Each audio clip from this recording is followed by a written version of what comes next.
Hi guys, welcome back to Two Worlds Collide podcast. On today's episode, we're joined by young MMA fighter Leo Gao, who fights out of Element Martial Arts in Adelaide, South Australia. Just a quick heads up, during a small portion of this episode, we check out some exciting clips from MMA fights and Power Slap. So if you're tuning in via audio, it's still an awesome listen, but if you want to give the full visual experience, head over to our YouTube channel and catch all the action there. I hope you guys enjoy.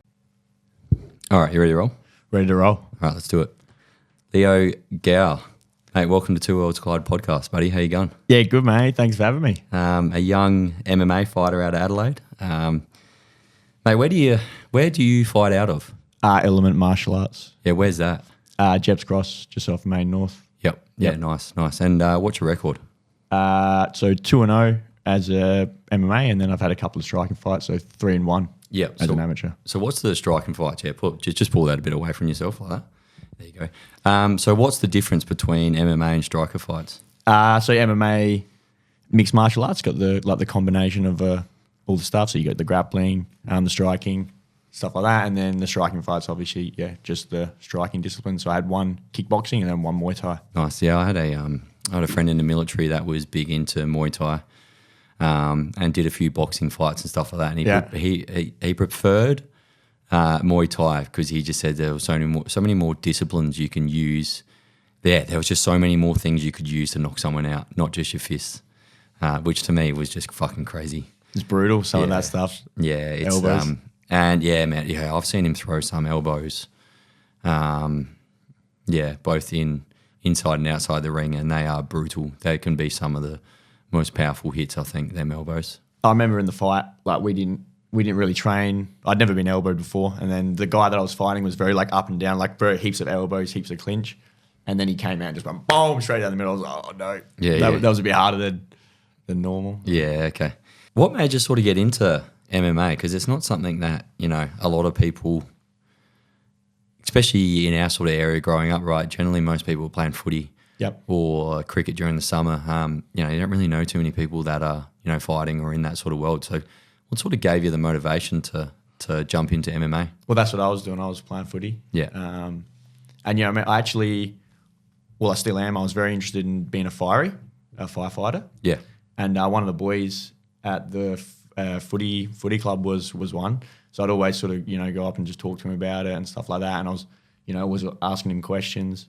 And then I was talking to him about the recruiting, and he said that he did a gap year in the Air Force. Oh, yeah. And they loved it. Yeah. So I thought, all right, I'll do something like that. So then I was actually looking at going the ADF, going the Army, going the Air Force, started training for it and stuff like that. And then someone, one day a friend of mine just mentioned to me, they said, like, if you're serious about doing that, you should do some self-defense. Yeah. I thought, all right. Yeah, right, cool. Yeah, then that was all I sort of needed. I was always like really interested in MMA, UFC, stuff like that, just like watching it was just cool. Just growing up? Yeah, just growing up, like it was just cool, it's just cool. Yeah. And then, but that was sort of all I needed. And then I just started doing a bit of jiu-jitsu, and then I started doing a bit of boxing with my mate as well, just keeping fit. I was sort of getting sick of footy. Yeah. And then it just went from there, sort of got into it, started training like every day. Yeah. And twice a day, and then, just fell in love with it, and then I remember they did like a sparring day thing. It's called. It's basically just like a trial fight. Yeah, like come and try. So it's like so you're already trained. It's like essentially like a unsanctioned fight, basically like a sparring day, like a sparring match. And I put my hand up for that, and then just sort of went from there. Loved it, and then it was awesome. Just fell in love with the sport. Yeah. What age were you when this all happened? 19, I started training. Yeah. And then my first fight at 21, first amateur, and then that went at 20. Yeah, nice. All right, well, we're going to get into your career and more of that sort of stuff a bit later, but I did want to talk to you about this new thing that Dana White's brought out now. It's Power Slap. Yeah.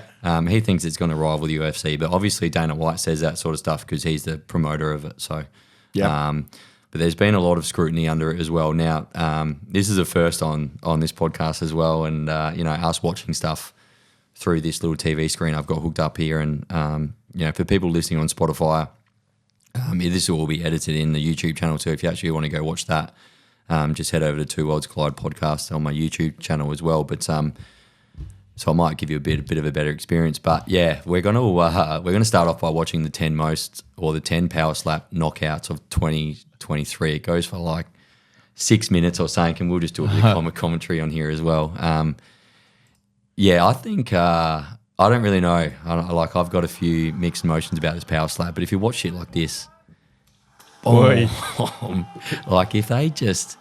He blocked that one. Oh, bro. But, like, the thing with this power slap is that they sit there and have to take it. And if you look at that, he's getting hit with the palm. Oh, yeah, it's full on. Yeah. Apparently there is a few techniques they try and do. They like to, essentially block it. Like you'd eaten it, but, yeah. Just try and get that mic a bit.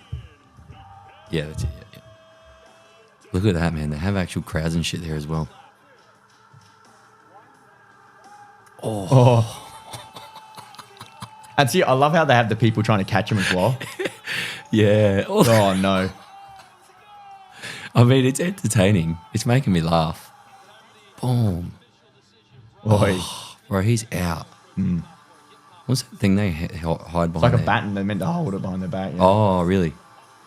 Handspin behind the back, I think. Yep. Yeah, I was listening to something before. Dana White said there's 3 rounds. If they don't knock him out, it goes to like a judges thing. They've even got belts and shit as well. I've seen one of them where like they're actually like everyone was eating, like they're both eating it, and then it starts to heat up a bit. Yeah. But yeah. Oh, that's not good. Oh no. He went full stiff.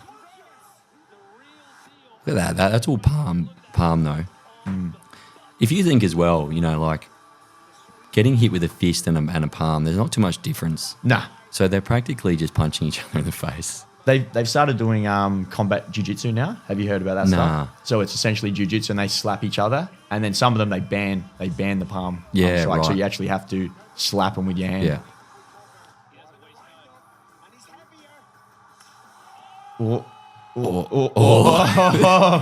Actually went down. Far out, man. Oh no. Yeah. He's gone straight to the CTE ward. Yep. I mean, it is funny, but like the fucking damage that must be happening to these guys. Yep. Like, because look at them, they're no professional athlete. A lot of them look like they just rolled out of the pub. Yeah. Oh. It's full on, eh? Look at his cowboy boots. Oh. Oh. Here we go. Wolverine. They call him the Wolverine heavyweight champion. Oh, super heavyweight. Oh, no. Oh. See, and that's the thing, too. Like, you pretty much lose your belt whether you won the coin toss, I reckon. Yeah, 100%. You know what I mean? 100%. Look at that dude, man. It would have been an earthquake when he hit the ground. Oh, he loves it. He would be weighing 120 plus. Oh, that's palm, bro.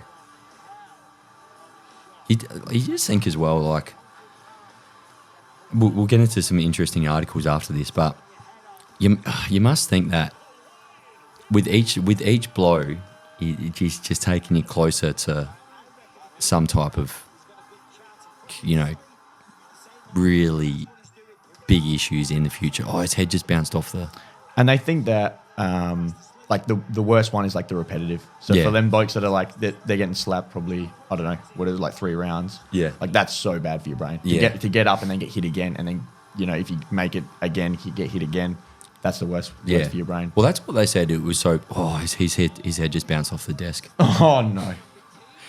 Yeah, well, that's what they said. It was so bad in NFL with the linebackers because they were just consistently running into guys. Yep. And they were getting mild concussions every single time. And then they were obviously... And no going awareness crazy. of it. Yeah, Like, they're no just not even awareness of thinking of it. But this one, it just defines the rules of CTE. Oh, my God. Yeah, it's not good. I don't think the baton helps him out either. Like, you've got no arms to catch yourself. Nah. There's also a rule there if you get caught flinching. Yeah, well, that's what, because they try and roll their head to... Yeah. Nice, he loves it. Light heavyweight. Some of them are like a lot of like ex-MMA fighters. Yeah. Oh, they got the chicks in it. Oh. Oh, look at That's her not hand. good, Look yeah. at her hand. Yep. Both of them. She looks like she's got cerebral palsy. Yeah, that's not good. Look at the wind-up. Oh. Oh, her head bounced off the desk as well. Oh, my God. Double KO. Oh. I wonder if they like lean into it a bit or she's just. I think they try roll. Oh yeah, no, you're off the desk. Again. Oh, no. A couple more minutes of this. Here we go. Watch where we're at.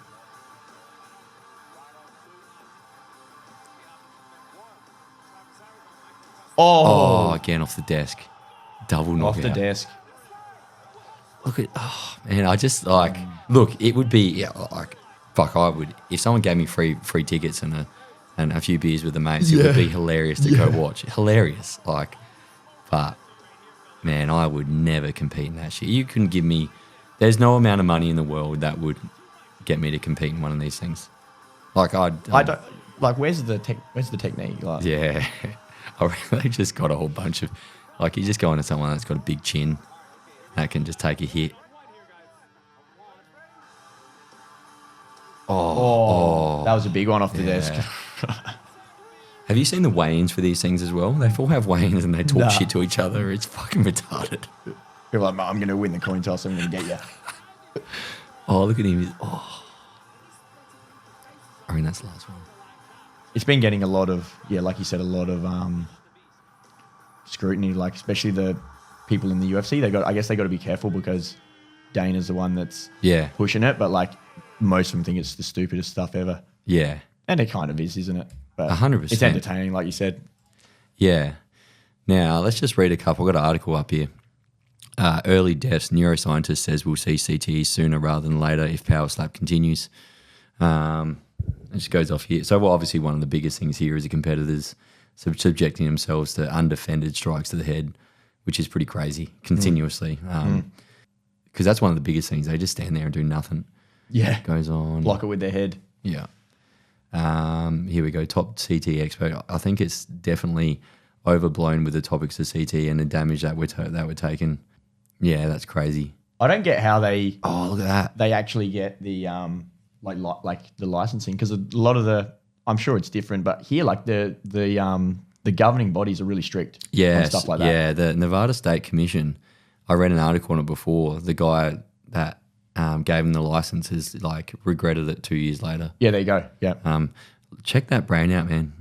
Normal brain, advanced CT. That looks like a roasted. Yeah, like a chip. Yeah, or like a roasted mushroom. Yeah. Do you know what I mean? Fucking hell, look at the damage on that thing. If people don't think CT is real, take a look at that photo. Anyway. That's pretty crazy, eh? Yeah. Imagine the brain loss in function that you would get from that. Yeah. But I guess now with the governing body, I guess they have to keep doing it. Like they can't take away the. Yeah, well, they can't take away now. Now you've done it now, yeah. Yeah. I wonder if there probably would have been some dodgy deal with Dana White in there. Oh, probably. He's got too much money. So, yeah, look, what's your... and look, I know MMA fighting is completely different, right, to that. And you might... I mean, the thing with MMA is you know, like, fuck... There's probably a bigger percentage on defense and offense. Yep. Right, and you're continuously being taught how to defend rear naked chokes, defend strikes, defend kicks. But there you're just taking it, right? Which is the art form behind, the UFC, MMA fighting, boxing. There's I think it's an art form. I don't think it's a sport. Essentially, I think it's an art. Well, it is a sport, obviously, but like I said, more of an art form. Like you got to really craft your skills and give yourself discipline. But that shit's just fucking crazy. But anyway, just sort of going back to your career and stuff like that, and some of the stuff that does come out of it is, the more knowledge and more advanced technology we're getting, and scientists are getting better and they're studying the brain more and stuff like that. Do you ever get worried about, these sort of continuous head blows? Not that you're getting them to that extent, but, do you ever get worried about that? I know that it's not ideal, but and like you said, as time's going on and people are starting to realize there's a lot more awareness around it, and we sort of treat it as if it's any other injury. Like we pick our moments to spar hard, so we're not always getting hit in the head hard. If you do, you treat it like any other injury. Like, if you did a grade 1 to your quad, you have a few weeks off and you rehab it. Same with your brain. If you get hit, hit hard in the brain, you don't need to, keep getting hit. Because like we said before, like they're the ones that get you, like the repetitive, you get hit, and then you get hit again, you get hit again, you get hit again. Like they're the ones that get you. Your brain's not repairing. But yeah, I'm like, yeah, it's not ideal, but I'm happy with how we do it. And yeah, we try and be smart about it, look after your brain. Yeah. Don't, do the meathead thing, which is what a lot of, that's the MMA sort of way to, at the end of the day, it's a stupid sport. Yeah. But you just try and do the best you can. Don't be too stupid. Yeah, and it probably wasn't like the MMA way. I would have suggested it was a society thing.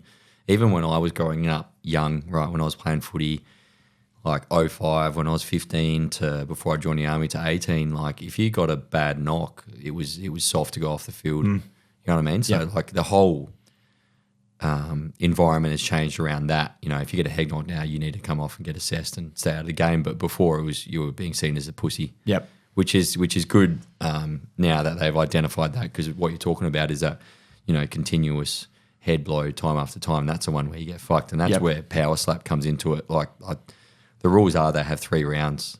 They have, I think, coin toss to see who hits first.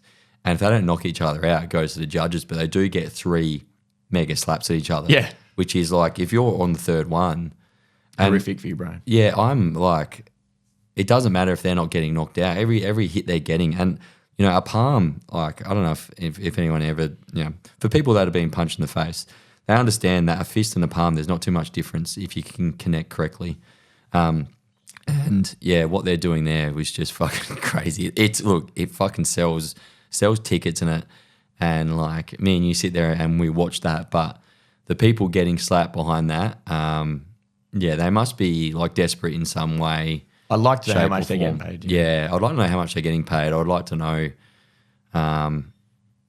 the ins and outs behind it, because look, Dana White isn't great for disclosing payments on even UFC fighters. Like, you look how much their business makes, and compared to some UFC fighters making, like even in the early days, you had like Chuck Liddell getting like 50 grand for a fight, and it was, and then you get boxers making 50 million. And even now, like some of the purse with Conor McGregor was only 2 or 3 million at his height, which it should have been like so much more than that. But yeah, just another interesting topic to discuss and talk about. If anyone wants to check that out, it's called Power Slap on any sort of social media platform, and you'll have a giggle if you enjoy stupid people knocking each other out. But yeah, mate, look, let's dive into some of your fighting career, and just sort of describe to me why you got into it. But how about you sort of talk about, and let's sort of progress this through your whole sort of career and stuff like that. So when you sort of started to get into the professional side of things and fighting, like you obviously would have got your first fight. So just talk me through like that first sort of 8 weeks in preparation for it. Who you were facing. We were talking off air before how there's also a massive role where you have to crucially study the opponent's fights beforehand, what he's good at, what he's not good at, weak points, strong points, where he could potentially win, where you could potentially win. So just talk me through that. Well, the last one that I did, so that was my, I'll say it was my 5th. It was my 4th amateur fight, but it was my 5th. Like I said, I had that other one. Yeah. That was probably the main one where we did the study, because it's hard. Like when these, amateur fighters, they haven't had too many fights, so it's hard to get a read on what they're going to do. But yeah, so the first one, I didn't really even know what I was getting myself into, to be honest. I just wanted to do it because I was like, let's do it. Yeah. And I remember like the whole camp, like I did the camp, I trained hard, and I was sort of like, oh yeah. And then like it was probably 4 days before it, and I'm sort of like, fuck, like I'm actually like going to like a fight. Like it just didn't process in my brain what I was actually going to go do. And then it was full on. Like that was, of all my fights, I was so nervous. I remember getting in there and just like seeing the building, going in there, just like shit in my pants. Like I was like, oh my God, like never been so nervous in my life. And I'm like, yeah, I was in there, I was looking at the building. I was thinking like, what am I doing? Like this is like what am I doing? I just had no idea. Like it was just so unknown. Like going in there, like how am I going to react? Am I going to freeze up? Am I going to like remember how to fight? Like I just had no idea. I was just so scared. And then I remember like the fight. It went well. Like the first one was sort of back and forth. I was doing pretty well, and then I ended up like hitting like a good like pull away shot, won the fight. And I remember just ending. I was like, what just happened? Like I remember, like I was like the last. Did you knock him out? Well, it was like I said, it was a sparring day. So for what it was, like it was a slide away. I hit him, and then it was a hard shot. That was the fight. It wasn't a full knockout, but it was a sparring day finish. And that again was cool because that was a shot that like we drilled all camp as well. Slide away, bomb, right hand, slide away, right hand, and then like that, and that was a big thing for me too. Like to actually do that for the whole camp and then to land it. I remember going to my coach. He's like, I'm like, training works. That was awesome. I'm like, let's do that. Like, and then from there, like it just became a big thing for me to like really like nut out combos during the camp. And every fight I've ever done, I've always like had combos that I nutted out on the pads and I've gone and used them. And most of the time, I've won the fight with them. Yeah. But yeah, from that one onwards, like the second one, I was pumped the whole camp. I just knew I was going to go in there. I knew how to fight now. So I was pumped. The second one was awesome. So this is when you get onto the more professional side of things. So it's amateur. So that was my first proper amateur. Amateur. It's called B class. So that's no shinnies or 4-ounce gloves. So they're pretty hectic little knuckle padding gloves. So that was my first one. Then that was really good. That was just an awesome camp. Fought with my best mate, so we started training together, and then we fought on that sparring day together, and then we made our debut together, and we both won. So it was just, it was awesome. And then 3 months later, I had my second amateur fight, which was the kickboxing. And that was a good one. But that one again was a little bit different because I remember like I just had a bad feeling about the fight. And like the first two were so that would like, I don't know, I just had a really bad feeling about it. I remember pulling my coach aside. I didn't want to make it a thing. I didn't want to be like, I don't know, making a thing like this doubt. I remember pulling him aside, going like, I don't know about this. Like, I don't know, I just feel a bit. And he's like, oh, no, what you're saying is normal. I'm like, oh, right, whatever. Just nerves. Yeah, but it's like, I think like when you're fighting someone, because you get given a name and then it's like 8 weeks of training. It's like 8 weeks of like prolonged like anxiety and excitement, stuff like that. You start to like, like it's a long time to be thinking about just the fight and just training. Do you know what I mean? Like over an 8 week period. So you start to like, you just got to back yourself and, know you're doing the right stuff, which I learned in that fight. How'd you go in that fight? Yeah, really well. And I even remember like the day I felt so shit that whole day. Like I was just like, what am I doing again? Like it just felt like I felt really good about the fight. I always know I'm going to win. I always know I'm going to win. Yeah. But for that one, I just like, I'm like, what? Like I just felt really shit. And that's that fighter's confidence. Like you see it all the time with fighters and they're just so confident, like I'm going to win. And some of the best trash talkers in the game, like they always come in and just say, there's no way I'm losing this. Is that like a real thing that you could, like, is it because of the training you've done or is it just a mindset you put yourself in? I just believe that I'm meant to believe up here. Yeah. So these are all just steps. Yeah. I love that. And like, do you know what I mean? Like this is like, and that's what I always tell myself, like at the end of the day, like shut up because this is what you wanted. Yeah. And then whenever, like, do you know what I mean? Like I'm a bit nervous. I'm like, what do you want? Like, and a big thing for me now is it doesn't matter fucking how you feel because every single camp is different, but every camp ends with a fight.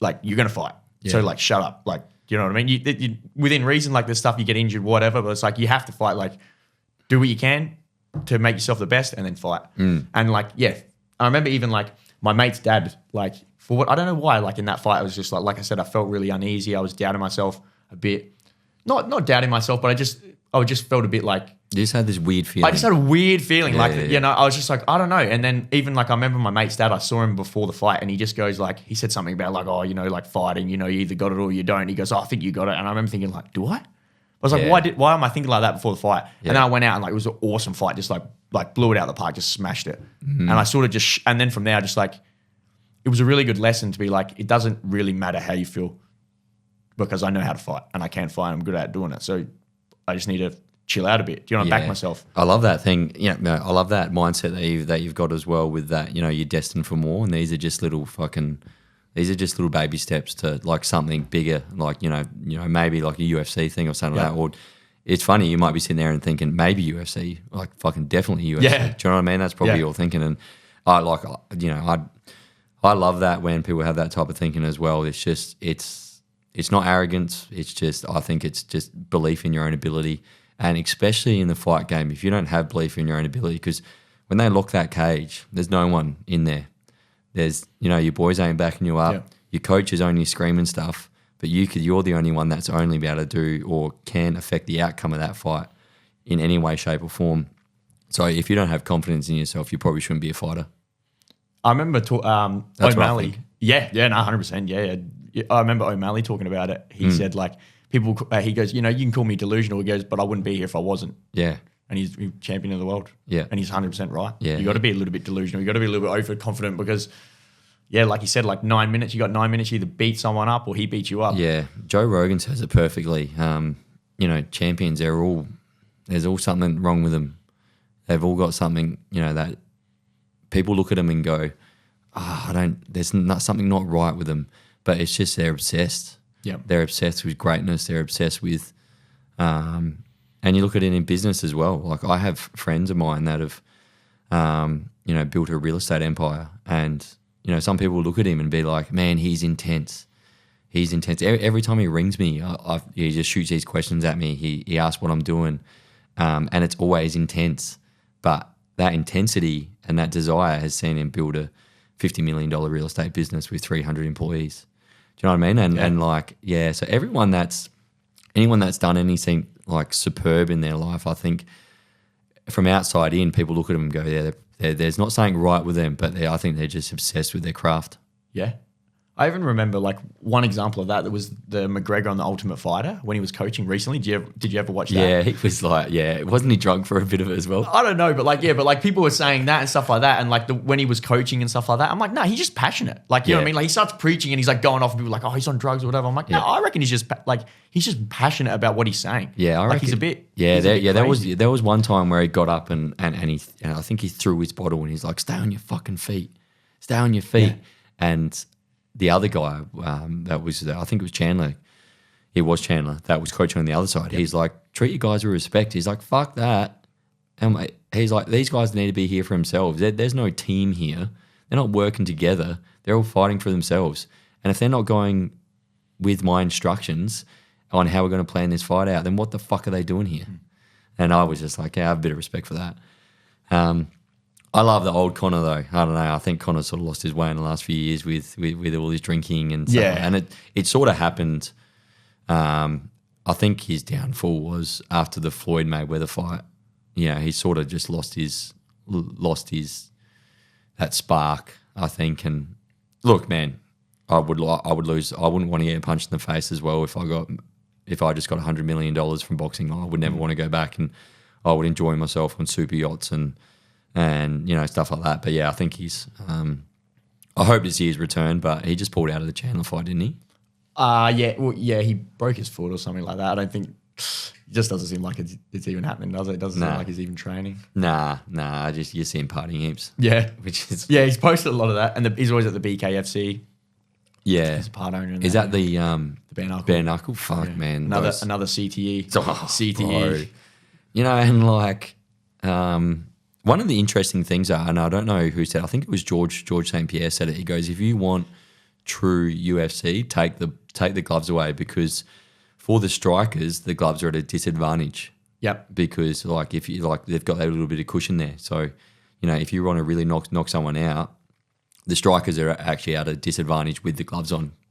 There's a few promotions that do that now. I think the Game Bread, Masvidal, he's got his own. Yeah. I think that's bare knuckle MMA. Yeah. Which is cool. Yeah. Man, that dude came out of the streets. He did. Yeah. He was fighting him and Kimbo. Yeah. He was fighting with Kimbo Slice, and you see it with how these guys act and like how they walk, and they walk around like they are from the streets, and that's the greatest thing about the UFC. That's just there's no political correctness in it. Like it's all these kids that are mostly bred from the streets, and I think they have good opinions on life. And they're in that I categorize them as a common sense category where common sense prevails generally with all this policies and bullshit coming out. But like UFC is great because it's just unscripted.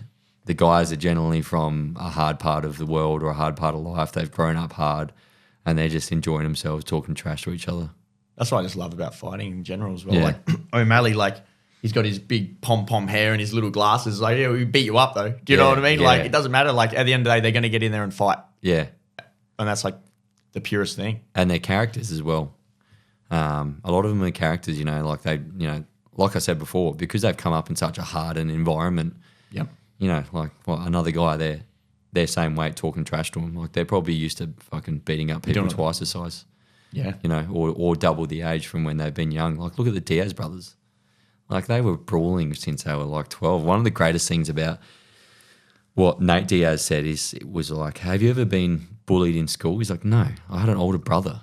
Yeah. Like, which was just like, wow. Like those fuckers would have never been bullied in school. But let's just get back to some of your fights and that. So talk me through a time as well where you had to really prepare for a fight. And then, like I said before, that fight really... Yeah, so he'd had a couple fights. Yep. And he'd won them both by rear naked. Yeah, okay. So like that was something we did for the 8 weeks, the full 8 weeks, like rear naked defense. Everyone's jumping on my back, trying to grab my neck. And then I remember it's like straight away, a minute into it, like we're there. Yeah. And I remember just like rolling over. I remember having the exact thought of like rolling over, like he'd got his other hook in. We rolled over and I thought, oh, well, here we go. Let's see how we went. And yeah, I managed to do all right, managed to defend it, get on top. And then, yeah, there was the other shot that we did. Like we did it for 8 weeks. Bang, I saw it in his other fights. He was doing this like step left kick. So from left foot forward, step up, left kick. Yeah. And I was like, bang, catch it here, right hand. And we just drilled that all 8 weeks. And then you can see it in the third round. So we were grappling and we stood up and immediately he threw a left kick. Yeah, I reckon it's coming. And then he reset. Yeah, so he resets and then he throws it. I remember catching it immediately, just firing the right hand. And it hit him like right on the bottom of the chin. And then as he came across me, I managed to hit him with an up. Yep.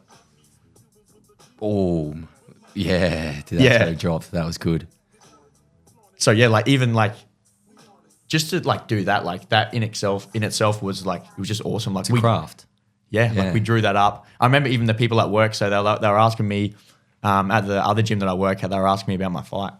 And they're like, oh, like, what do you, like, are you doing anything? And I was telling them literally about that shot. Yeah. And then I go out and do it. Yeah, that's sick. It was awesome. And that's what it's all about. Like, you know, your amateur career is about like, you know, just learning. Every fight's different. Like I said, like every fight's different. You just learn something from it. It wasn't a perfect fight. Definitely, you know, I definitely did some stuff wrong, but there's plenty to learn from it. Plenty of positive takeaways, plenty of, you know, stuff to improve on. He shoots, defend it, got on top for a bit. Bang, bang. Look at that. That uppercut was sweet, man. He fell straight to his knees. That was the one you're talking about? Yeah, that was it. Yeah, that was the sequence. Sick. Yeah. And then obviously straight after, like, you know, like, because so much goes into it, you know, getting yourself right and obviously all the team members and that around you. So it's like a win for you, but it's also a win for like your team, right? So well, like I said, like to drill the main things we worked on for the 8-week camp, both of them were like the two main things in the fight. He was on my back for a lot of the fight. We spent a lot of time, like my coaches were wrapped with that. And then that shot, like I said, rehearse that shot. It presents itself, and to take it like that, it was awesome. Yeah. All right, so we spoke about before, man. What's your ultimate goal in fighting? Like, where do you see yourself, and you know, what do you want to achieve? I think I can be, you know, I'm confident I can be one of the best fighters in Australia. Yeah. And compete with the best in the world. So what's stopping you from doing that? What's stopping me? Yeah. I just need to make sure that I'm doing the right stuff, consistent, discipline with my training, managing recovery. For me, like, I love training hard, but I sort of overtrain. And I'm trying to find a balance. I'm trying to get into it. I just, you know, I need to find the perfect balance, but I'm happy with how everything's going. I just need to keep ticking the boxes and, you know, trying to fight as much as I can. Yeah. Yeah. Is there like a spacing in between fights, like mandatory time you have to rest between fights? It depends on how the fight goes. Like if you go into and have like a war, the governing body will give you a rest. They'll say you're not allowed to compete, you're not allowed to spar. Yep. But as a general rule, like, you know, I try to have, you know, 3 or 4 fights a year. Yep. Those are pretty good because the camp is full on. Your body does need a break. The 8-week blocks. A lot. Yeah. The fight can be a lot too. So talk to me about the camp. Like how many hours a day are you training? Well now, like with my new work setup, I'm probably doing like 4 or 5 hours a day. I'm trying to make that like, and that's the thing, like I said, like I get a bit caught up in always trying to work hard. So I'm trying to be a bit smarter. You know, you can do, you know, lower intensity, more light stuff, drilling, footwork, stuff like that, stuff that doesn't take the gas out of the tank as much. But yeah, like we do. And last camp was really good. That was the first one. Me and my mate, we periodized all the cardio, and I felt amazing. And yeah, like do it in 2-week blocks, 2 weeks, 2 weeks, 2 weeks, 2 weeks. And yeah, it was awesome. I mean, it's a different cardio compared to like runners and stuff like that. Like I sort of compare it to footy a little bit. Like you can be the fittest you can in footy, but you'll never be footy fit in regards to like when there's people trying to pressurize you, tackling, smothering, kicking, and that all comes into one during the game. It's a different type of fitness. Yep. I could imagine it would be the exact same with MMA. Like you can run as far as you want to run or you could spar, but when someone's actually trying to knock you out, it's a different type of fitness that you need to have. Like, and I'm assuming there would be some type of like fight fitness, right, that you got to have, or it might be fight conditioning, and you'd get that through sparring and training. Well, we do a lot of the we did specific fight cardio for the last one, so a lot of like different assault bike rounds and stuff like that, which was awesome because before that all I would do like hard sparring, lots of running. I was awesome at running, and then like it just doesn't quite translate into the fight like you said. And like the first 2 fights, like that one, the one I said before, the one that I did really well, I gassed. And then in the last fight, like I went out a bit tentative, tried not to gas, but I should just, gone for it because my cardio was elite from the extra work we did. Yeah, and that's also probably just being a young fighter, right? Like, just inexperienced. Like you're just finding your sweet spot. The weight cut for the last one was, so I fought 2 kilos lighter. Yeah. And those 2 kilos were huge when it came to cutting weight. So what do you fight at? 70.7 lightweight. Yep. And then what, you had to fight at 68 or something? 68.5, that one, yeah. And like that extra, I fucked the weight cut up to a little bit myself. Like the first bath I did wasn't hot enough, so I didn't lose enough, and then started to run out a bit of time. I just said to my coach, I said, I'm not missing weight. Yeah. I said, I hate when people miss weight. I said I was going to fight it this way. Oh, that's what I'll do. And yeah, I just, I did make the weight, but it was, it wasn't fun. And that started to, play in my mind because in those ones I had an okay weight cut, but didn't quite refuel properly. Then I sort of gasped because of that. And that's why I said like with every fight's different and every fight has its own challenges. And then the amateur career, you just try and learn from each one. And yeah, I'm confident. Do you because cutting weight can be quite dangerous, right? Yeah. Yeah. So just talk me through your weight cut and like how it sort of strains on you mentally as well. Well, that was the thing too. Like I said, for the last one, like I remember like this weight cut just being horrible and I'm thinking, man, I got to fight tomorrow. Like this is hectic. Like I feel like I couldn't even like I'm struggling to move around and talk at the moment. I'm meant to go out there and fight someone in my underwear in front of all my friends and family tomorrow. Yeah. But yeah, like we refuel really well. So during the week we do like a diet, low residue diet, lose a couple kilos, and then day of the weigh-ins, start getting in the bath, getting in the sauna, and just sweat it out. Yeah, that's crazy. Yeah. So obviously you're heaps dehydrated. What about the rehydrating process? And how long from weigh-ins to dinging the bell? Well, I reckon I weighed in at about 7 on the Saturday night, and then I fought at 6 the Sunday night. Yeah. So what do you mean you weighed in at 7 and fought at 6? So 7 p.m. Saturday night, and then 6 p.m. Sunday night I fought. Yeah, okay. Yeah. And then, so what did you weigh in at the night before, and then what did you weigh in at before the fight? I reckon I weighed in at 68.5. I reckon I was 75. Yeah, isn't that crazy? Yeah. Like that is, and yeah, man, I just think that's so, I don't know. There's just a bit of, for me, it's like you should almost weigh in at what you're going to fight at. And that's which is tough, right? And the rules are set there for that. But I don't know what the other guy's doing. He's probably doing the same thing, right? Where he's coming in at 75 kilos on the fight, but you cut down to that. It's like, and that's why we do it, really, because like everyone's doing it. Yeah, 100%. So it's a stupid thing. It is a stupid thing. I wish it wasn't a thing, but it is. Like everyone's doing it. You're going to be disadvantaged. Like I could fight at 77, and that's the thing too with MMA. There's a big difference between the weight classes. So you got 70.7. And then the next highest is 77. Yeah, right. So I could fight at 77 and then fight someone who's 85. Yeah. And then that's it. And then that's a huge difference. Yeah. And even more than 85. They could be weighing in 10 kilos heavier. Well, me doing 68.5 and then getting to like 74, 75 is like, that's nothing to too hectic. Yeah, like yeah. So, like you said, like some dudes will do 10 kilos easy. Yeah. What's your preferred weight? Lightweight. Yeah, yeah. Lightweight, yeah. And that's at 70? 70.7, yeah. 70.7. Yeah, nice. Where do you see yourself at the moment, sort of pegged in that South Australian or Australian level?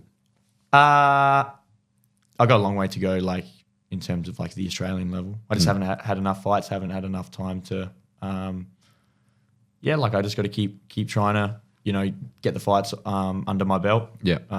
What's coming up on the horizon? So we got EFN on the November 24th. Yeah. Hoping to get a matchup on that. Haven't got a matchup at the moment. Yeah. Where's that out of? So that's actually my gym. They have their own promotion. So my coach, he runs his own promotion. It's called nice. EFN. Do it at the Bridgeway. That's that one there.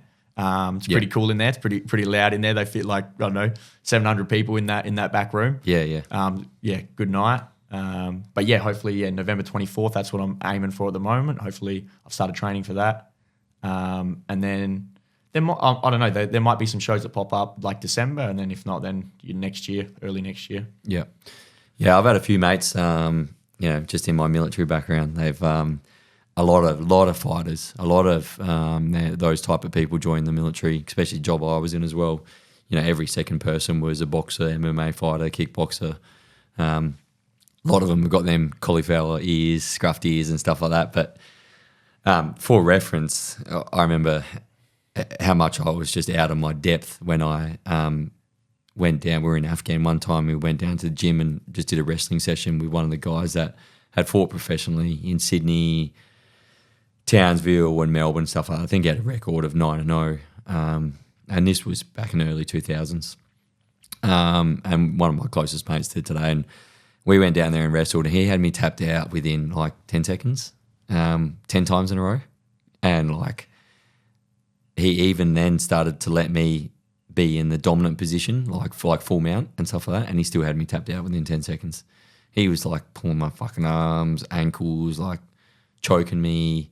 He even had this one where he wasn't choking me, but he was like had me choked on my jaw. Yeah. And I couldn't, like, literally my nose felt like it was caving in and blocking, and like my eyes started to go black a bit, and I was just like, and I started to warp out and I started to tap, and it was just remarkable how he didn't have my throat, but he had some hook around my jaw, and it just completely immobilized me in anything I could do. And it's just crazy how much, I used to scrap a bit when I was younger, but when you actually get in with a professional fighter and they know what they're doing, they can have you tapped out within 10 seconds. Oh, pretzel, yeah. It's amazing, isn't it? Like what you can actually do with your body. Like if you don't know what you're doing, they will just toss you around like washing machine. Exactly what you said. He was just folding me up like a pretzel. Yeah. And like I was probably the exact same weight as well. Yep. He's a little bit smaller than me. But yeah, just dominated me, man. And that's what I knew as well. I was just like, shit, fighting is actually serious. Because then I was just a, young man full of testosterone and think I can take on anyone. And you get grounded pretty quickly. I even remember when I first started training and stuff like that, the people I was working with and stuff like that, like, why aren't you fighting already? Why aren't you fighting already? I'm like, dude, when you start training with people that know how to fight, you realize like the difference between someone who does and doesn't know how to fight. Yeah. And like when I go in there, I know how to fight. Yeah. Because you see so many people that run into it, and then it's like, especially with the little gloves, like you go in there with someone who knows how to strike, so there's not a lot of room for error. Yeah. You get clipped with them, like. Yeah, well, you see in the UFC all the time, it doesn't take much. Even guys get clipped on the top of the head above the ear and that, and it's just like rattles that brain, and their legs just go wobbly and everything. Yeah, I have nothing but respect for fighters, hence why I got you on the show, man, because thank you. I just think it's so, like for people that want to dedicate themselves to a craft, it's like there's nothing quite like it because, with a tennis player, they got to dedicate themselves to that, or a golfer, but they're not putting their body on the line like you guys put on the line, right? Especially for fight night, because some of the repercussions that can come with losing a match, you could get your arm broken, you could get knocked out severely, broken nose, missed teeth, you know what I mean, strained ligaments. A lot of stuff can go wrong, but it's one of the only sports where the consequence of not preparing yourself and not having discipline and not having perseverance in your training is so far above every other sport. It just gives me nothing but respect for fighters because, and they like, you got to love to do it as well. But I love watching it because I just know all the work that goes behind it, which is one of the coolest things about fighting, I think. It's beautiful. Yeah, I love it. Yeah. That's what part of the reason I fell in love with it, because I just love training, and I'm like, I can just train and just like, I can just get better than like all these, like I can just train my ass off and I can just get better and better and better. Like I'm getting like rewarded for hard work. And I just loved it. Like, picking little techniques, like spinning back kick at the moment is one for me, like just like repping it out in the back. I sucked at it at the start and I was like, like it annoyed me how much I sucked at it. So I just repped it out, spent like for a bit there, 2 weeks, I was spending like an hour a day, 45 to an hour a day, like just doing it, spinning back kick. I'm like, this is sick. Like, you know what I mean? Like, so that type of training, does that give you like discipline in life and life in general? Do you find that you've sort of changed as a person from fighting? Oh, I was saying this to my mate actually yesterday. Like, everything in life is easier having fought. Like, if you can get in there, if you can climb in there and fight someone, like you can pretty much do anything. And yeah, like 100%. Like it gives you a different outlook, gives you like confidence. Teaches you like how and because like you said, like you want to be prepared when you get in there, and then that goes into all areas of my life. Like I want to be prepared when I do stuff, do the best I can at all times, and yeah, it's made me a much better man. Yeah. I think I heard Joe Rogan saying this the other day, like, and maybe Dana White as well, how important it is to get and this is what I'll be doing with my kids, is getting them into jiu-jitsu when they're younger, but just to not only to know how to defend yourself, right, but also just to know how to go through a bit of struggle in life, and just to know that like sometimes it's going to be against you, but if you just work a little bit hard, you'll be able to get your way through it. And I think the fighting and you don't have to get yourself into fighting to realise that.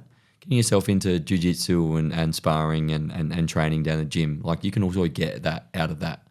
But I think it's highly important, that little bit of struggle, and you can also get that through running or playing footy or if you want to put yourself through some tests physically, doing high roxes and running ultra marathons, which is a thing that I love to do. But it's also stuff like high rocks. I've seen a lot of people get into that lately, and you just see their life improve a bit. You see them getting fitter. You see them staying off the booze a little bit. You see them, not going out and partying and taking drugs and shit like that. Which I think, as an overall thing, is absolutely amazing for people to do. But fighting in general is definitely, I'll probably saying I want to get, not fighting, but I want to probably get my kids into some sort of jiu-jitsu or something when I do have kids and when they do grow older. Would you do it yourself? I think I'm too past the point of doing it myself. We did a fair bit of it in the military. Yeah. That sort of stuff, and boxing, self-defense. The thing with the military is, though, that if someone's got close enough to you where you haven't been able to shoot them, then you've done something horrifically wrong. So you generally, if someone's within a metre of you, you're trying to pull your pistol out and shoot them. But if you've let them get that close, then you've obviously done something wrong. So a lot of our stuff was, weapon-based drills and stuff like that. But I think I'm probably past my point, man, of trying to fight young kids in stuff. But it's interesting. It's something I might take up in the next 4 or 5 years is, jiu-jitsu. And if I have a kid that's into it, then I'll definitely get into it with them. But yeah, I just think the discipline and some of the, like lessons it give you in life as well, I think is hugely important. Yeah.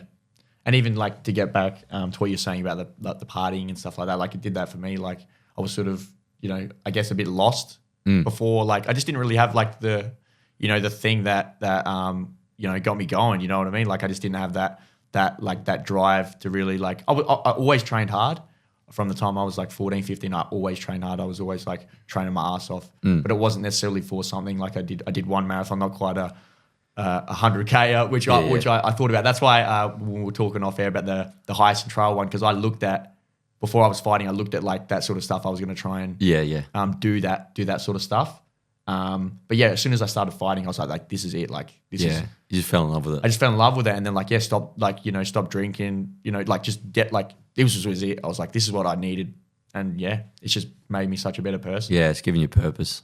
Yeah. Yeah, which I think is important. Everyone's got to have somewhat purpose, whether you're building a business like my mate did, building an empire, making a lot of money, or you're trying to be the best fighter you can and trying to rise up the ranks and one day be in the UFC. Like, man, if there's something that some people need in this world, it's a golden chase. It sounds like you've got it. Yeah. Yeah, that's awesome. Is there a particular fighter that you would like one day love to face? Death Sentence from Street Beefs. Have you seen him? Nah. No, he's just. Have you seen Street Beefs? Nah. No, that's some like backyard America stuff. Yeah, it's hilarious. It's like the better version of Power Slap. But Nice. like on a serious note, like not really. I don't know. Like, yeah, I don't know. Like, I would have said McGregor maybe. A year ago or something like that, 2 years ago, like everyone says. But I don't know. Like, yeah. Street Beefs, here it is up now. Yeah, go look up Death Sentence. He's hilarious. He'd be good. All right, so what are we watching? So this is Death Sentence. He's a crowd favorite from the Street Beefs. You haven't seen Street Beefs before? I've never seen Street Beefs. So this is the better version of Power Slap. This is what we watch. Oh yeah. Oh, just backyard. Backyard, yeah. And this is Death Sentence. He looks hectic. Yeah. Look at his cup. What was that? His cup was about like this big. Oh really? Look at him flying knee. Oh dude, this is full just no technique. No technique. Look at him go at it, man.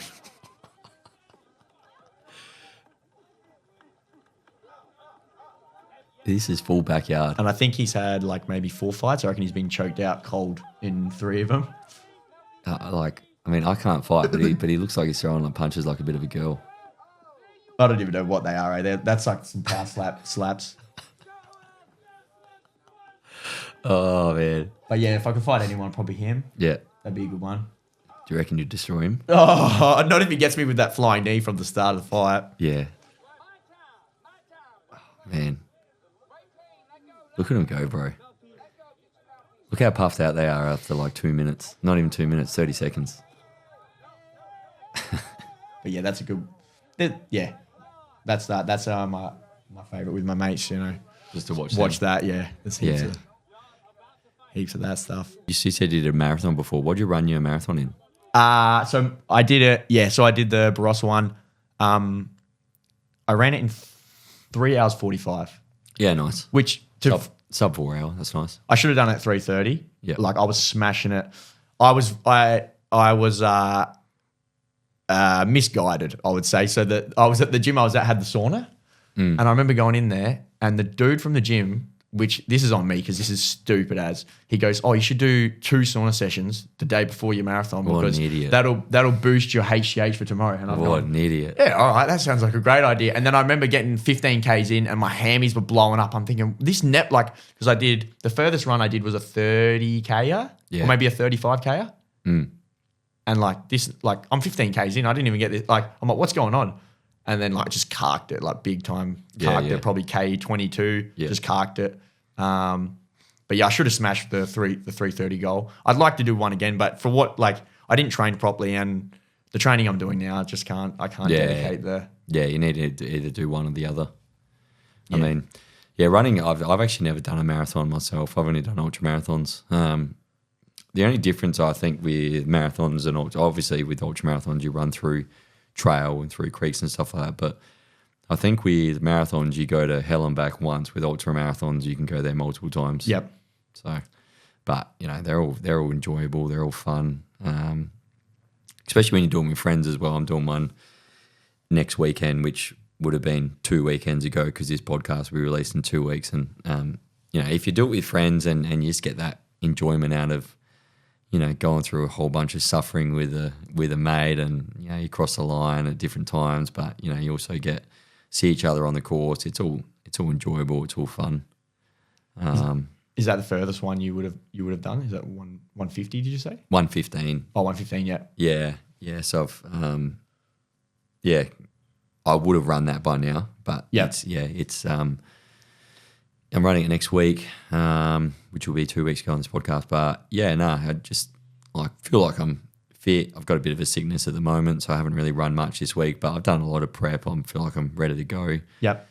if I could just get a couple runs out next week, just get some load in the legs, maybe like a 5 and 8K and just carb load up and sort of get this little bit of a cough that I've got away, then it'll be fine. What's the furthest run you've done in prep? I've done 100. I think I've run a 35K in my prep. But there was one week, a couple weeks ago, where I did 10K in the morning, 10K at night all week. So I got 140K in 1 week. Body felt all right. I had a little couple injuries pop up during it, but the body felt fine, knees felt fine. So it was just all about getting load in the legs, just continuously, putting them legs under pressure and watching how they respond. And they responded fine. So hopefully my legs don't blow out too early in this one. I'm probably hoping that at K 85 they really start to give way, and then the last 30K might be a bit of a struggle. But that's full on though, eh? You even just hear that, like 30K to struggling. Yeah.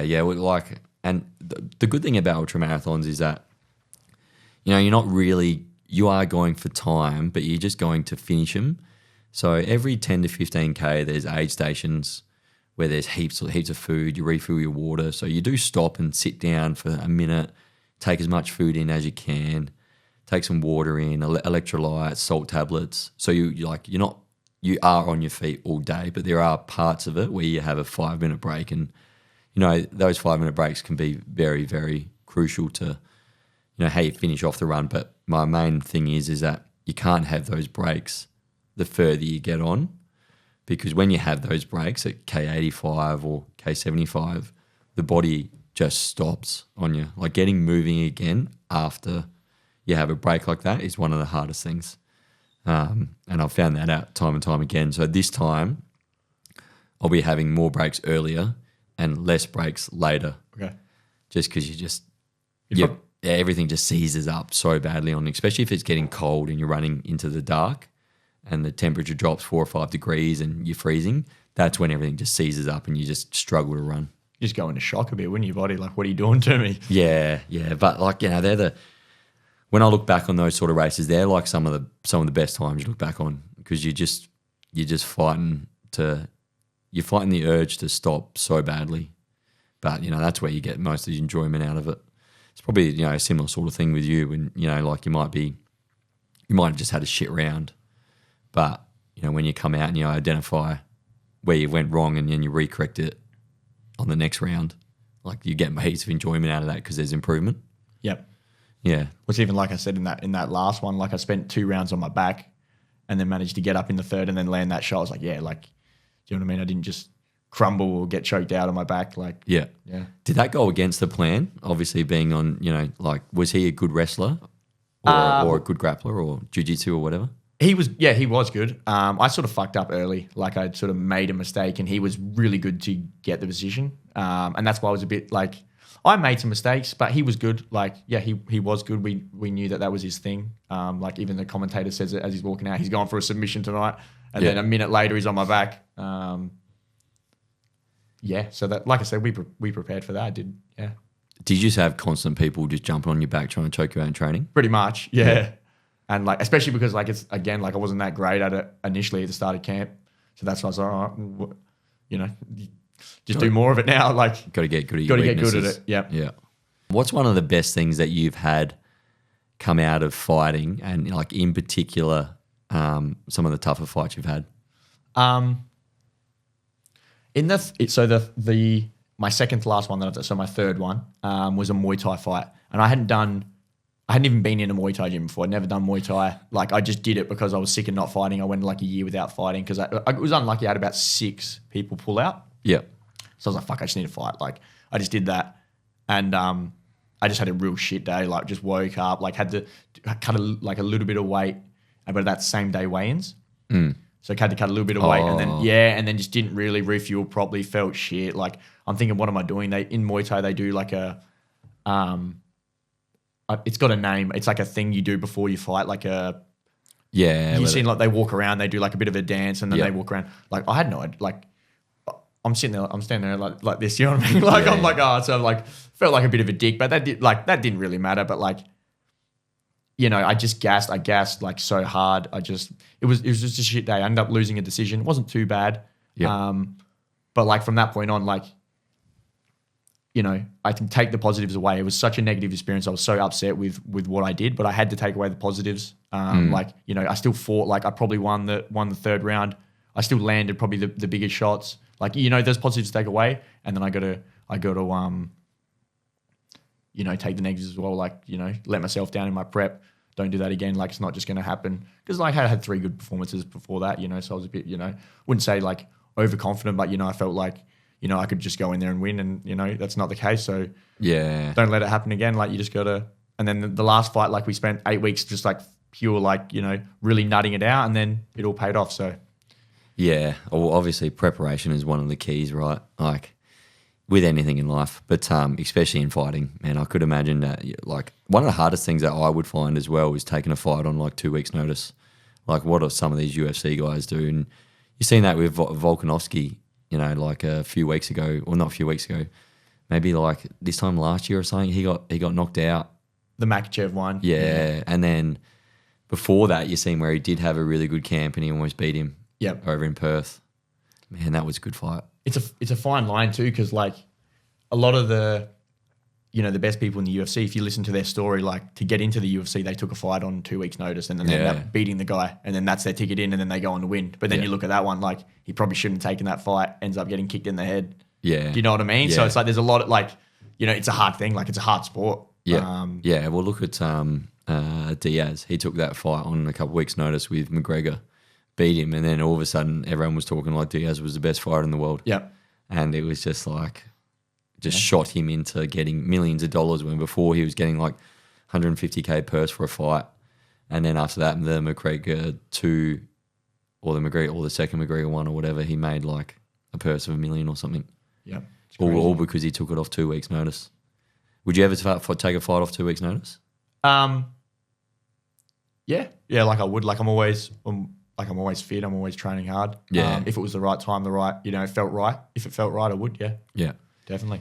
Do you generally just keep fit all year round? I try to. Yeah, always. Like I said before, like that's probably my one thing is like trying to manage recovery and manage my load and pick my moments. But I can't help it. I'm always training hard. I'm always fit. It's probably because you love it as well, right? Oh yeah, just love it. Yeah. Well, good stuff, man.